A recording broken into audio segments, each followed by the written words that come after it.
Bismillahirrahmanirrahim. Assalamualaikum warahmatullahi wabarakatuh. Alhamdulillahirabbil alamin wassalatu wassalamu ala asyrafil anbiya'i wal mursalin wa ala alihi wa ashabihi wa man tabi'ahum bi ihsanin ila yaumiddin. Hadirin jamaah yang dirahmati Allah, pada kesempatan subuh hari ini kita lanjutkan kembali kajian Al-Mulakhas Al-Fiqhi di bab muamalah. Dan sekarang kita masuk dalam bab kafalah.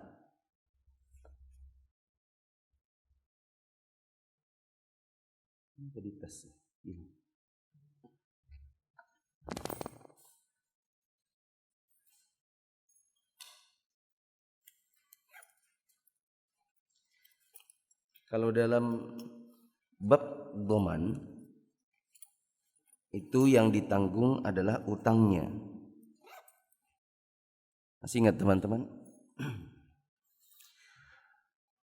Kita bahas rohan waktu itu tentang gadai. Maka ini adalah menjamin utang dengan menggunakan barang. Ya kan? Itu kan gadai. Terus ada lagi yang namanya dhaman, yaitu menjamin utang dengan orang. Tapi nanti dulu. Masih ingat kalau saya ulang lagi. Rohan itu menjamin utang pakai barang. Sedangkan dhaman itu menjamin utang pakai orang. Yang orangnya mengatakan nanti saya yang bayar utangnya. Paham ini? Nah, bab kafalah, kalau untuk kafalah, maka itu yang dijamin juga menggunakan orang, tapi orangnya bukan untuk langsung bayarin hutang, tapi untuk nunjukin di mana itu si yang ngutang gitu. Coba deh dibaca. Bab kafalah. Tentang kafalah, jaminan atas orang. Berkata penulis, kafalah adalah jaminan untuk menghadirkan orang yang berhutang kepada pemilik piutangnya. Artinya, akad yang terjadi dalam kafalah berkenaan dengan badan orang yang dijamin. Dengan demikian, kafalah sah dilakukan atas badan setiap orang yang memiliki tanggungan harta seperti hutang. Kafalah itu adalah iltizamu ihdari man alaihi haqqun mali li rabbih, yaitu semacam bertanggung jawab untuk menghadirkan orang yang sedang memiliki tanggungan yang harusnya dia tunaikan kepada seseorang. Coba saya perhatikan kembali. Jadi menanggung utang itu ada menggunakan barang. Aku ngutang sekian, nih barangnya jaminan. Kalau nanti aku ndak bisa bayar, jual aja ini. Itu namanya apa? Rohan. Ada lagi, kamu utangin aja dia, nanti kalau dia nggak sanggup bayar, aku yang bayar. Itu namanya apa? Dhaman. Sedangkan yang satu lagi, kamu utangin aja dia, aku tahu di mana rumahnya. Nanti kalau dia lari, ku jamin nanti aku yang bawa dia sini, ku seret dia ke sini. Itu namanya apa? Kafalah. Gitu. Terus wala tasihul kafalatu bi badani man alaihi hadd. Lianna al-kafalata istithaqu wa al-hududu mabnaha ala ad-dar'i bisyubuhat. Fala yadkhulu fiha al-istithaq. Kafalah tidak sah dilakukan atas badan seseorang yang telah divonis had. Sebab kafalah merupakan cara mencari kekuatan hukum, sedangkan hukuman had harus digugurkan bila ada sesuatu yang meragukan atau syubhat. Oleh karenanya, tindakan mencari kekuatan hukum tidak berlaku padanya. Tidak bisa dilakukan kafalah untuk hukum had. Untuk apa Indonesianya had itu ya? Pidana. Misalnya dia sudah divonis potong tangan, terus orangnya lari. Ya. Terus ada orang mengatakan nanti saya yang gantiin hadnya. Memang masih itu mau dipotong juga tangannya, gantiin orang itu. Ya, karena kafalah itu mendatangkan orangnya. Ya. Nanti kalau orangnya saya yang gantiin dia, berarti jadinya ada orang yang dipotong tangannya padahal bukan dia pelakunya. Kira-kira menimbulkan efek jerah nggak kalau begitu? Enggak. Terus wala tasihhu al-kafalatu bi badani man alaihi qisas. Li'annahu la yumkinu istifa'uhu min ghairil jani wa la yajuzu istifa'u min al-kafil idza ta'adzara alaihi ihdharil makful. Karenanya, kafalah tidak boleh dilakukan atas fisik orang yang akan dikisos. Sebab kisos tidak mungkin dilakukan kepada selain terpidana itu sendiri. Padahal kisos tersebut tidak bisa dialihkan kepada pemberi kafalah jika ia tidak mampu menghadirkan terpidana. Ada orang terbukti membunuh, ya, maka tidak bisa kafalah dalam hukum hal ini dikisos. Ya, kalau dia terbukti membunuh maka hukumnya adalah ya dibunuh juga. Lalu kemudian ada orang mengatakan misalnya nanti saya yang tanggung. Ya, maka ini tidak bisa dilakukan karena ya bukan dia pelakunya. Kalau mau digantikan ya berarti orang itu yang dikisos, si penggantinya, si kafilnya. Terus syarat sahnya kafalah. Agar kafalah hukumnya sah, syaratnya ia harus dilakukan atas keridhaan pihak pemberi kafalah. Sebab dari semula ia tidak bisa dibebani suatu tanggungan tanpa keridhaannya. Saya kira ini jelas. Ya, tidak ada juga secara logika ada orang mau menjadi kafil tanpa ridho. Itu nggak mungkin juga. Siapa yang mau jadi kafil seseorang tanpa ridho?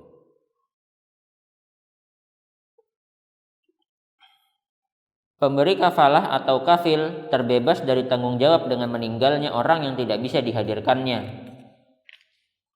Kalau ada orang jadi kafil, ternyata yang dikafili, maksudnya yang berhutang ini misalnya, ternyata orangnya meninggal, maka ya sudah terbebaslah tanggung jawab si kafil. Kafil itu yang mengkafalahi ya. Terus ia juga bebas dari tanggung jawab jika orang yang ditanggungnya menyerahkan diri kepada yang bersangkutan sesuai dengan waktu dan tempat penyerahan yang disepakati. Jika ternyata yang dikafili ternyata justru menyerahkan diri sendiri, ya sudah terbebaslah tanggungan kafil. Lalu sebab dengan begitu orang ini telah melakukan apa yang semestinya dilakukan oleh kafilnya. Namun bila orang yang ditanggung ini tidak bisa dihadirkan padahal ia masih hidup, atau orang tersebut menghilang dan waktu yang kira-kira dibutuhkan untuk menghadirkannya pun telah lewat, maka ketika itu kafil harus menanggung hutang yang dipikul oleh orang tersebut. Ada orang berhutang, kemudian ada orang lain bilang, hutangin aja dia, nanti saya yang tanggung, nanti saya yang jamin, saya akan datangkan si dia ini kalau dia hilang. Ternyata benar-benar hilang, orang itu nggak kunjung datang. Lalu ternyata juga sudah berlalu waktu yang cukup lama yang dibutuhkan untuk mendatangkan si fulan ini, ternyata juga tidak kunjung datang. Maka konsekuensinya adalah al-kafil yadmanu ma'alaihi minad-dain. Maka si kafil yang membayar utang orang yang dia kafili. Terus Hal ini berdasarkan keumuman sabda Nabi Shallallahu Alaihi Wasallam yang berbunyi, orang yang menjamin berarti memikul hutangnya. Masalah-masalah yang berkaitan dengan kafalah. Di antara masalah yang berkaitan dengan kafalah adalah diperbolehkannya menjamin pengenalan jati diri seseorang. Misalnya, bila ada seseorang hendak berhutang kepada Anda, lalu Anda katakan, saya tidak dapat menghutangimu karena saya tidak mengenalmu. Lalu ada orang lain yang berkata kepada Anda, saya menjamin pengenalan jati dirinya. Artinya, saya akan mengenalkan Anda tentang siapa dia dan di mana tempat tinggalnya.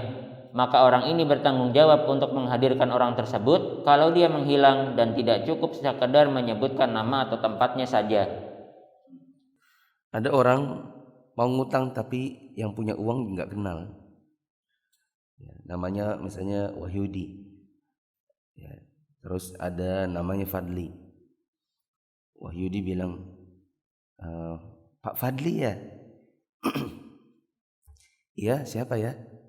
Oh, saya temannya itu Haikal. Ya, dan 3 nama itu lagi nyimak di live stream, makanya saya sebut aja. Saya temannya Pak Haikal. Oh iya, kenapa? Anu Pak, bolehkah saya pinjam uang? Fadlinya bilang, maaf ya, saya nggak kenal. Bapak ini kita kenal aja belum gitu. Iya, tapi saya direkomendasikan Pak Haikal, kata Pak Haikal, kalau mau pinjam uang tuh sama Pak Fadli. Terus Fadlinya nelpon Haikal, ada orang nih katanya kenal sama antum, terus suruh ngutang sama saya, gimana itu? Oh iya itu temen itu. Kasih pinjam aja, nanti saya yang jadi kafil, saya yang jamin. Saya tahu kok di mana rumahnya, saya tahu dia itu siapa. Gitu. Insya Allah baik orangnya. Gitu. Kasihan dia, gitu. Ya. Terjadi nggak yang gini-gini? Ya sering ya. Ya waktu itu aja saya didatengin orang, anu Ustadz, saya temannya anu Pak Anu. Pak Anu itu siapa? Itu loh yang jual apa ya? Bapak kenal juga enggak? Namanya siapa? Namanya itu kalau enggak salah, bukan kalau salah. Jadi mau minta tolong sesuatu dengan mencatut nama seseorang, yang nama yang dicatat juga siapa namanya? Namanya kalau enggak salah. Kok kalau enggak salah? Gitu. Jadi saya juga yang nama yang yang ceritanya mau dijadikan kafil juga nggak kenal siapa gitu. Antum bayangkan di zaman sekarang aja ada orang butuh sesuatu mencatat nama orang yang orang ini dia nggak tahu gitu. Apalagi yang memang sudah diketahui. Zaman sekarang aduh susah ya. Susah sekali. Untuk mencari, pertama untuk percaya sama orang yang mau hutang itu susah. Mencari orang yang mudah memberikan bantuan juga jadi tambah susah. Karena orang yang punya uang, yang kalau dulu mungkin diutangin, mengutang, utangin. Zaman-zamannya Abu Qatadah, sahabat Nabi. Ya, yang punya piutang sini, ada orang meninggal nggak bisa bayar utang, dia bilang saya yang bayarin. Nah, mau nyari sosok seperti Abu Qatadah jadi susah karena kita hidup di zaman cari orang yang amanah saat utang juga susah.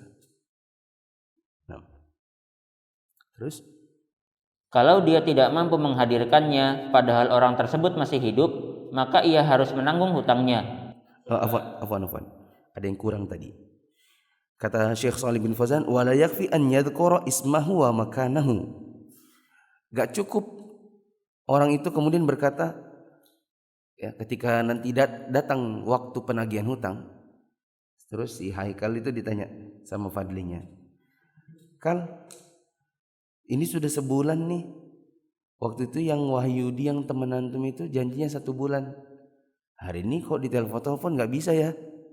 Terus Haikalnya bilang, oh ya kamu datangin aja, rumahnya itu di Kampung Timur, di gang anu, itu tidak cukup. Ya, karena dia jadi kafil. Apa yang harus dilakukan? Si Haikalnya harus jemput si Wahyudi atau enggak jemput duitnya. Ya. Gak cukup hanya dengan sebut nama dan sebut tempat. Banyak orang yang seperti itu. Di zaman sekarang mau jadi kafil. Tapi saat akhirnya dia harus bertanggung jawab, dia mau coba lepas tangan, cuci tangan gitu. Dengan hanya, oh saya lagi sibuk ini. Kalau mau datangin aja dia, rumahnya dekat kok. Ya tuh ada di aja kok. Ya, sampai di sana orang terputar-putar pindah. Mana yang namanya Wahyudi ya Pak ya? Nggak ada sini Wahyudi. Tanya pos satpam, Pak mau ke rumahnya namanya Pak Wahyudi. Nggak ada Pak Wahyudi. Yang mana orangnya? Ternyata kontraktor. Alias ngontrak sana, ngontrak sini, pindah-pindah sebulan-sebulan. Terus? Kalau dia tidak mampu menghadirkannya, padahal orang tersebut masih hidup, maka ia harus menanggung hutangnya. Sebab dialah yang mendorong pemilik hutang untuk menghutangi orang tersebut lewat jaminan bahwa ia sanggup mengenalkannya. Sehingga seakan-akan ia mengatakan, aku menjaminmu untuk menghadirkannya kapan saja kau mau. Dan ini seperti mengatakan, aku menjaminmu untuk menghadirkan badannya. Kalau ternyata akhirnya Wahyudi ini benar-benar hilang, tidak lagi diketahui di mana orangnya, maka yang namanya Haikal wajib untuk membayar utang si Wahyudi itu kepada Fadli. Sampai sini dulu ada pertanyaan tentang kafalah? Tidak ada? Berarti kita sekarang kembali ke bab rohan. Ada penggalan-penggalan terakhir yang kita lupakan. Bukan kita sih, saya yang lupa. Saya lupa kalau ternyata ini belum selesai babnya. Bagian mana yang belum terbahas?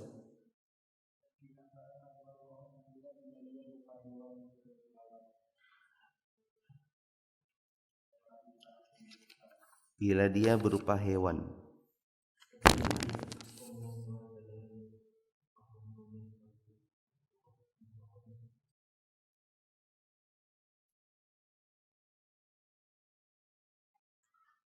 Yang mana ya? Coba antum bacakan per paragraf dari awal.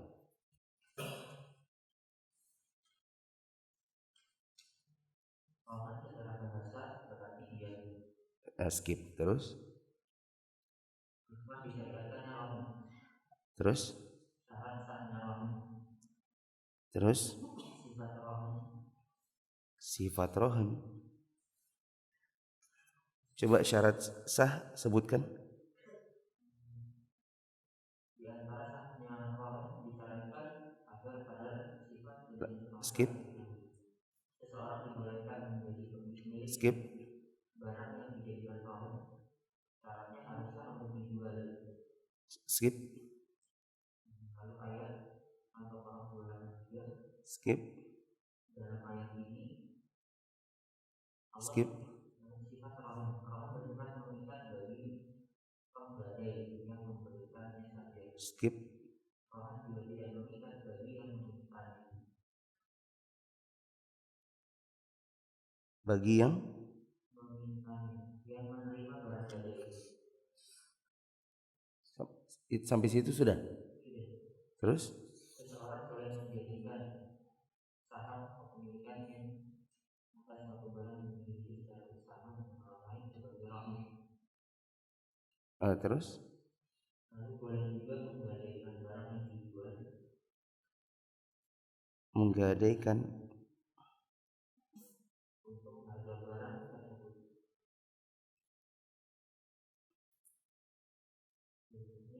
Kedua belah pihak baik pemberi maupun pemegang rohan tidak sah menggunakan barang yang dijadikan rohan. Iya, terus? Itu sudah ya? Terus?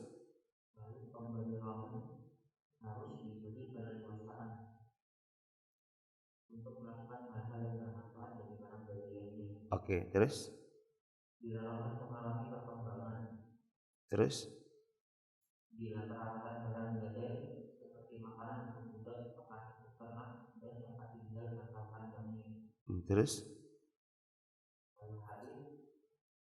Terus? Terus? Iya. Sudah. Situ sudah. Terus? Jika penggadai melunasi sebagian hutangnya. Terus? Jika hutang yang tergadai itu jatuh tempo. Terus? Jika ia tidak mau melunasi, berarti dia seorang mumatil. Terus? Setelah itu di antara aturan kamu adalah. Kalau gitu kita ulang dari yang sebelum ayat. Wa idza halad daynul ladzi bihi rahnun wajaba 'alal madini tasdiduhu kad-dayn alladzi la rahna bih. Lian hadza muqtada al-'aqdi bainahuma. Qala Allah Ta'ala falyu'addi alladzi tumina amanatahu walyattaqillaha rabbah. Nah, baca dari situ. Kita balik ke bab rohan, silakan. Jika hutang yang bergadai itu jatuh tempo, maka penghutang harus segera melunasi hutangnya, sebagaimana ia melunasi hutang yang tidak bergadai. Sebab inilah konsekuensi dari akad rohan yang mereka sepakati. Allah Ta'ala berfirman, "Falyu'addil ladzi tumina amanatahu walyattaqillaha rabbah." Maka hendaklah orang yang diberi amanat menyerahkan amanatnya dan bertakwa kepada Allah, Rabb-nya. Al-Baqarah ayat 283. Setelah sebelumnya Allah berfirman, "Wala yabkhas minhu syai'a," dan jangan menguranginya sedikit pun. Al-Baqarah 282. Kalau sudah jatuh tempo, maka sebagaimana hutang yang tidak ada gadai, tetap saja harus segera tasdidud dain, harus segera melunasi utang. Maksudnya itu begini, jangan bilang kan ada gadai. Jangan katakan kan ada gadai. Banyak orang yang begitu, mentang-mentang sudah kasih barang gadai, lalu dia menunda-nunda pembayaran. Padahal yang punya uang juga butuh uang. Dan dia nggak mau menjual barang gadai itu tanpa persetujuan dari si yang punya uang. Itu. Jadi jangan dibedakan antara utang yang ada gadainya dengan utang yang tidak ada gadainya. Dua-duanya sama. Kalau memang sudah jatuh tempo, maka harus segera bayar. Ya. Terus bagaimana kalau dia ternyata tidak mau bayar? Lanjut. Jika ia tidak mau melunasi, berarti dia seorang mumatil. Istilah syar'i yang digunakan bagi orang yang menunda-nunda pelunasan hutangnya. Kalau ternyata orang ini sudah jatuh tempo tapi malah nggak mau bayar, dan dia padahal sanggup untuk bayar, maka orang ini disebut dengan orang mumatil. Apa namanya? Mumatil. Yaitu pembelot, orang-orang yang punya uang tapi nggak mau bayar utang. Itu namanya mumatil. Dan tadi saya mengatakan zaman sekarang jadi susah untuk mencari orang-orang yang mau ngutangin kita. Kenapa? Karena orang-orang yang mau ngutangin, yang punya uang, sekarang jadi malas ngutangin orang. Karena begitu banyak mumatil. Baik mumatil berjenggot maupun tak berjenggot. Baik mumatil pakai celana jin yang diinjak-injak maupun mumatil celana kain yang di atas mata kaki. Ya, mumatil pakai kain hem dengan baju gamis sama aja. Mumatilnya banyak. Gitu. Nah, padahal itu adalah amanah. Dan tadi Allah mengatakan falyu'addil ladzi tumina amanatahu. Dan orang yang diberikan amanah hendaklah dia menunaikan amanah yang dititipkan kepada dirinya. Gitu. Terus? Maka ketika itu pemerintah harus memaksanya untuk melunasi hutang.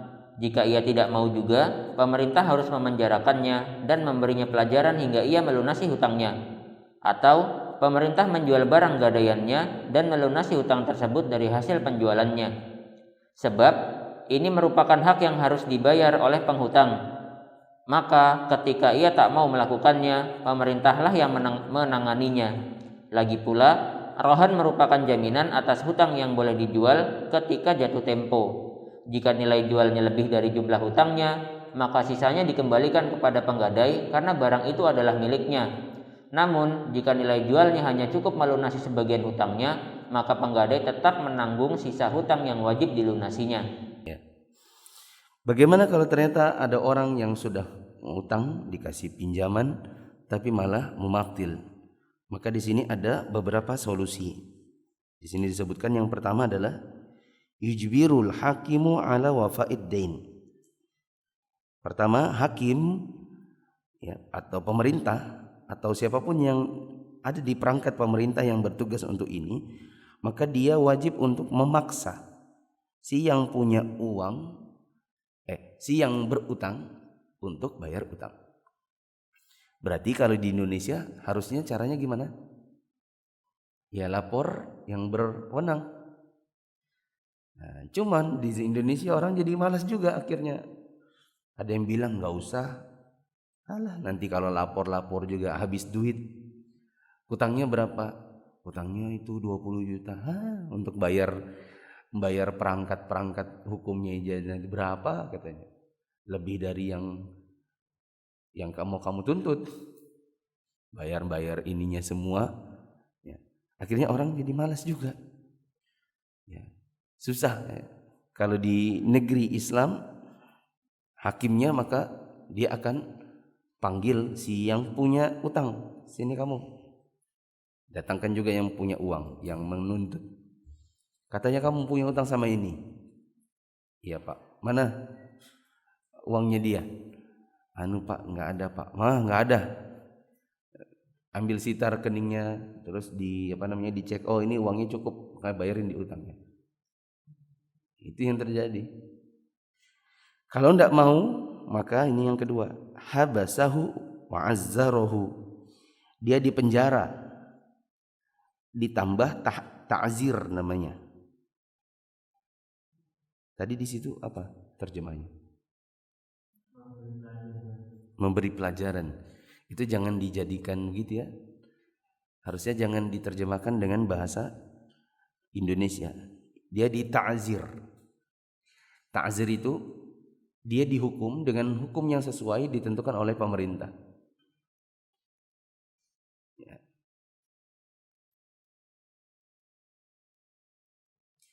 Contoh ta'zir itu gini. Jadi itu keputusan pemerintah ya, tidak ditetapkan di dalam hukum-hukum syar'i. Misalnya kalau hukum syar'i kan potong tangan, kalau mencuri sekian. Kemudian kalau dia berzina bagaimana? Kalau dia berzina belum pernah nikah bagaimana? Kalau sudah nikah gimana? Kan gitu. Nah, ta'zir itu nggak ada kayak gitunya, nggak ada ketentuan-ketentuannya. Contoh gini. Dulu di Arab Saudi, ya, saya pernah dengar kajian ini dari guru saya. Dulu di Saudi itu ada suku yang hobi malak. Yang dipalak itu jamaah haji. Ya. Maka setelah terbentuknya pemerintahan, tapi belum pemerintahan Saudi waktu itu. Intinya si kepala sukunya ini dipanggil. Ya. Terus dicuil hidungnya pakai pedang. Ujungnya itu dicuil pakai pedang. Gitu. Dihukum. Ini hukuman karena kamu dan sukumu suka memalak jamaah haji. Ya. Nanti kalau sukumu masih juga melakukan itu, yang hilang bukan hidungmu lagi, lehermu. Ya. Ada ancaman-ancaman seperti itu. Lalu kemudian akhirnya suku ini dikenal justru jadi penjaga jamaah haji di tahun-tahun berikutnya. Nah ini cuma contoh ya tentang adanya ta'zir. Ta'zir itu adalah hukuman yang sekiranya bisa membuat jera yang ditetapkan oleh pemerintah. Maka orang ini kalau dia nggak mau bayar utang, dipenjara dan ditakzir sampai dia melunasi utangnya. Ya. Cara yang ketiga adalah ya bi'ur rohan. Pemerintah menjual, ya, menggadai menjual atau melelang barang gadainya, ya, untuk kemudian dibayarkan utangnya. Paham ini ya? Kalau di Indonesia orang kalau kayak gitu di mana lelangnya? Ada yang tahu? Di mana, Ben? Badan lelang negara gitu ada kan? Hah? Masa di Pegadaian? Ya pokoknya gitu ya, dilelang gitu ya barangnya. Kemudian yang keempat, fa innal hakima yabi'uruhan. Oh enggak ada sudah. Faqamal hakim. Nanti kalau seandainya di sini sebutkan wa in fadala atau fadula ala thamanihi syai'un 'ala ad-dain fa huwa lil malik. Yuraddu 'alaihi li'annahu maluhu. Kalau seandainya hasil dari penjualannya itu ternyata lebih daripada utangnya, maka yang sisanya dikembalikan kepada si pemilik barang yang berhutang tadi.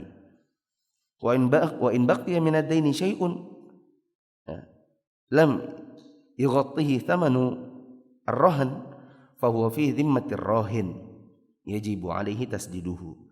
Tapi kalau seandainya setelah dijual ternyata belum mencukupi, belum bisa menutupi utangnya, maka sisanya tetap wajib untuk dibayarkan oleh si penghutang. Lanjut. Di antara aturan rohan adalah bila ia berupa hewan yang perlu dirawat dan berada di tangan pemberi hutang, maka kebijakan syariat memberi kelonggaran bagi pemegang rohan tersebut untuk menungganginya dengan tetap merawatnya jika hewan itu layak ditunggangi. Ia juga boleh memerah susunya jika memang bisa diperah dengan tetap merawatnya juga. Bagaimana kalau barang gadainya itu adalah hewan? Maka kalau barang gadainya adalah hewan, maka si pemilik hewan ini yang berhutang, dia diperbolehkan untuk melakukan sesuatu yang bisa memberikan kemaslahatan bagi si hewannya, ya, termasuk juga untuk dirinya. Seperti dia masih boleh untuk menungganginya kalau memang layak ditunggangi, atau dia boleh untuk berinteraksi dengan hewannya, ya, dalam rangka untuk memberikan makan untuk si hewannya. Nah, boleh juga kalau seandainya ada susunya, maka dia perah susunya. Nabi SAW mengatakan, Allahu yurkhabu binafaqatihi idza kana marhunan wa labanud darri yushrabu binafaqatihi idza kana marhunan wa 'ala alladhi yarkabu wa yashrabu an-nafaqah. Punggung hewan gadaian boleh ditunggangi selama biaya perawatan ditanggung dan susunya boleh diminum selama biaya perawatan ditanggung. Biaya perawatan ini ditanggung oleh orang yang menunggangi dan meminum susunya. Artinya, wajib bagi orang yang menunggangi punggung hewan tersebut dan meminum susunya untuk menanggung biayanya sebagai imbalan atas manfaat yang diterimanya. Bila kedua manfaat itu lebih banyak dari biaya yang dikeluarkannya, maka sisanya menjadi milik penggadai. Imam Ibnul Qayyim rahimahullah mengatakan, hadis ini beserta sejumlah kaidah dan dalil syar'i menunjukkan bahwa hewan yang digadaikan harus dihargai fisiknya karena ini merupakan hak Allah. Adapun pemilik hewan tersebut mempunyai hak untuk memiliki, sedangkan pemegang gadaian berhak atasnya sebagai jaminan. Jika hewan tersebut ada padanya lalu ia tidak menungganginya maupun memerah susunya, maka manfaatnya akan hilang sia-sia. Oleh karena itu, adalah sesuatu yang adil, logis dan menguntungkan ketiga pihak bila pemegang hewan gadaian mengambil manfaat dari hewan tersebut dengan membayar ongkos perawatannya. Sebab dengan begitu ia akan mendapatkan dua kemaslahatan dan menunaikan dua kewajiban. Dua jenis rohan.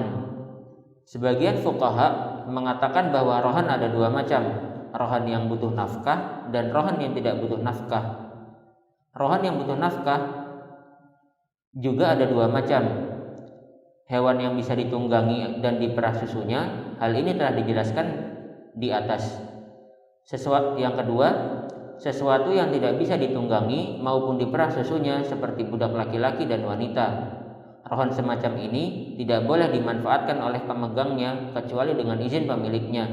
Jika pemiliknya mengizinkan untuk mengambil manfaat darinya sebagai ganti dari menafkahinya, maka boleh-boleh saja, sebab ini merupakan bentuk jual beli.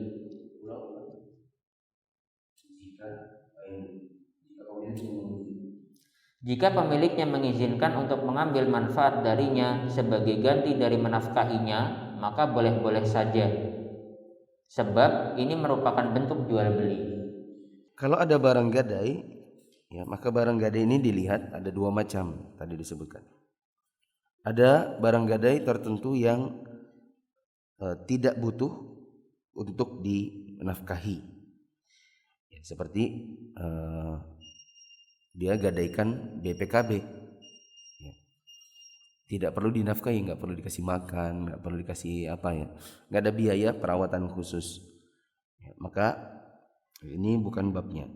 Tapi kalau seandainya dia yahtaju ila mu'nah, dibutuhkan ada yang namanya perawatan seperti hewan dan juga budak, ya, maka kalau dinafkahi hewannya ini atau orangnya ini, maka boleh saja dimanfaatkan tenaganya atau susunya atau dikendarai, ditunggangi hewannya, ya, sebagai ganti atau timbal balik dari yunfiqu alaih, ya.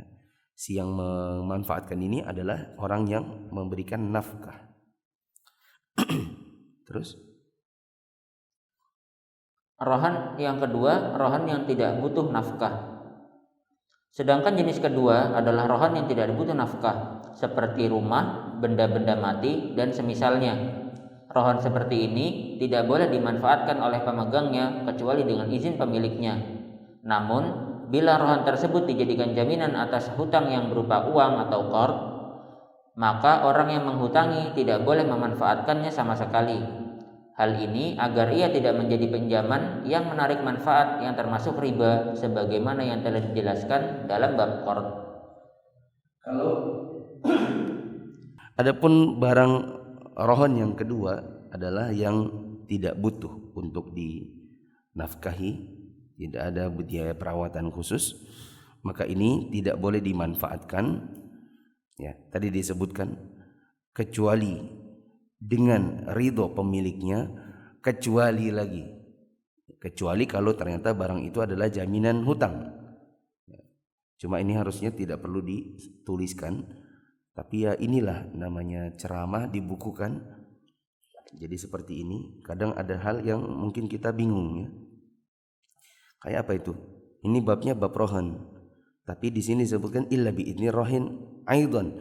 Terus ada illa lagi. Setelah illa, setelah kecuali, jadi bingung. Intinya adalah tidak boleh orang yang memberikan pinjaman uang, tidak boleh yang memberikan utangan untuk mengambil manfaat dari barang yang memang tidak perlu untuk dinafkahi, supaya tidak jadi hutang riba. Karena mengambil manfaat dari barang gadai itu adalah riba. Kecuali lagi, tapi kecualinya nggak ada di sini, ditulis di situ. Kecuali disewa,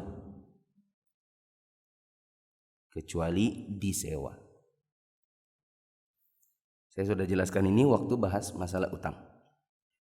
Tidak boleh orang yang memberikan pinjaman uang atau yang memberikan utangan untuk menggunakan barang gadai secara gratis. Yang boleh apa? Disewa. Contohnya, kalau dia memberikan gadai berupa tanah, maka tanah ini tidak boleh dimanfaatkan oleh si pemilik uang secara gratis. Kalau dia memanfaatkan secara gratis maka itu riba. Supaya tidak riba, jadi bagaimana? Disewa tanahnya. Begitu. Saya kira sudah cukup. Tadi masalah kafalah, yaitu menanggung utangnya orang dengan perkataan kalau nanti dia nggak datang, saya seret dia ke sini. Saya tahu di mana rumahnya. Itu namanya apa? Kafalah. Adapun kalau ternyata orang tersebut betul-betul hilang, ternyata didatangi rumahnya, oh dia sudah nggak tinggal di sini, maka utangnya ditanggung oleh si kafil. Nah, tadi di bagian akhir bab rohon yang kita kembali, ini adalah masalah bahwa barang rohon itu ada dua macam. Ada rohon yang butuh nafkah, ada yang tidak butuh nafkah. Yang tidak butuh nafkah, maka kalau mau dipakai harus sewa. Kalau dipakai gratis, maka riba. Adapun rohan yang butuh nafkah, yang butuh untuk dikasih makan dan seterusnya, maka tidak boleh ditunggangi, tidak boleh diambil susunya, tidak boleh diambil keringatnya, kecuali apabila dinafkahi oleh si yang punya uang, yang memberikan utangan. Ya, kalau ternyata yang memberi nafkah, yang ngasih susu, yang ngasih makan, yang ngasih makan itu ternyata adalah yang berhutang, ya, orang itu juga yang pemilik hewan ini sendirilah yang memberi makan, maka yang boleh menunggangi, yang ambil susunya adalah si pemilik uang, si pemilik hewan. Adapun si pemilik uang tidak boleh. Sampai sini ada pertanyaan, silakan.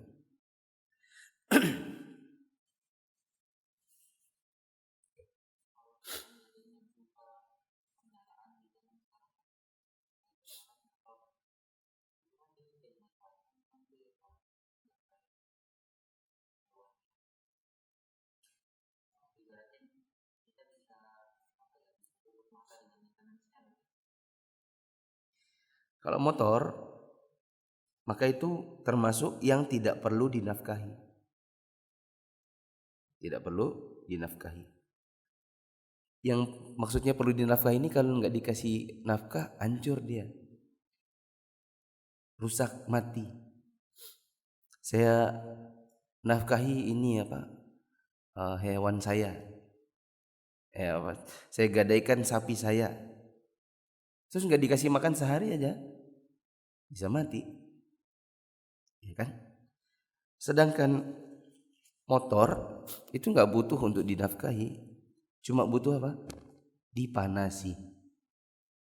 Nah, kalau cuma butuh dipanasi, maka tinggal minta tolong saja sama yang punya uang.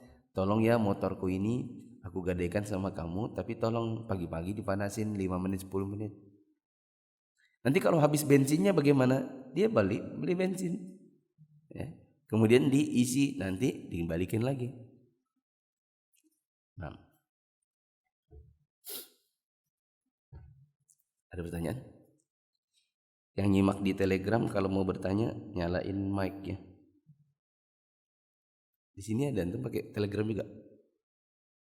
Antum nggak nyalain di majelis ilmu nggak? Oh.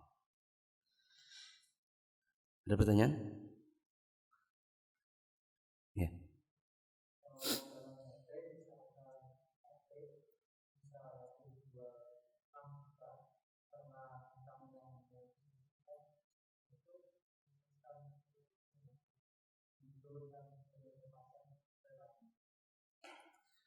HP-nya itu pasarannya 6 juta.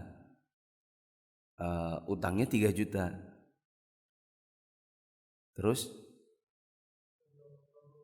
untuk menutupi utangnya bagaimana? Ya dilelang. Dilelang atau dijual dengan harga pasar 6 juta. Tapi ke siapa? Ya ke pasar. Adapun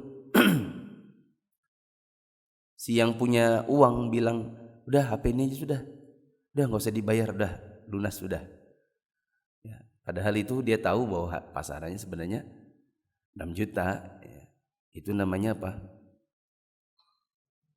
Ya nipu-nipu gitu.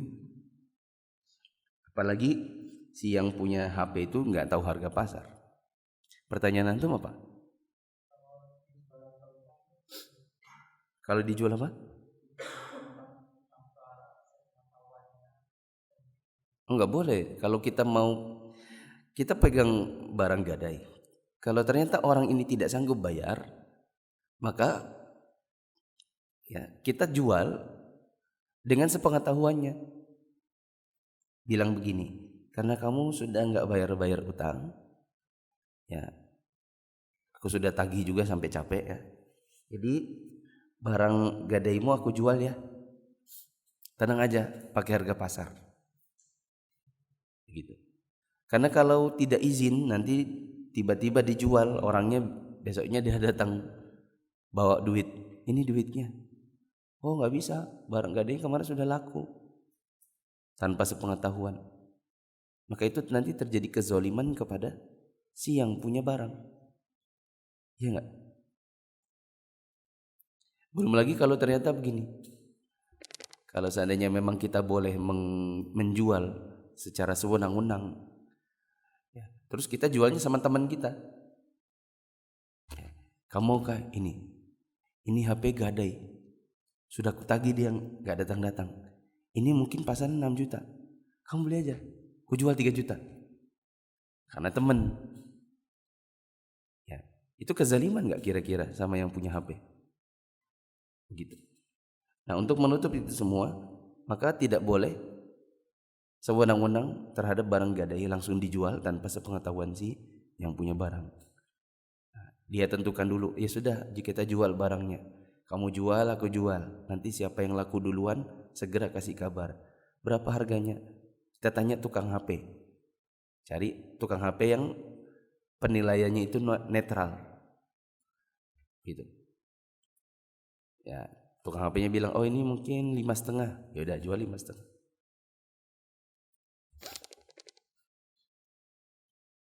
Masih ada pertanyaan? Ada ya? Demikian kurang lebihnya kami mohon maaf. Subhanakallahumma wa bihamdika asyhadu an la ilaha illa anta astaghfiruka wa atubu ilaik. Wassalamualaikum warahmatullahi wabarakatuh.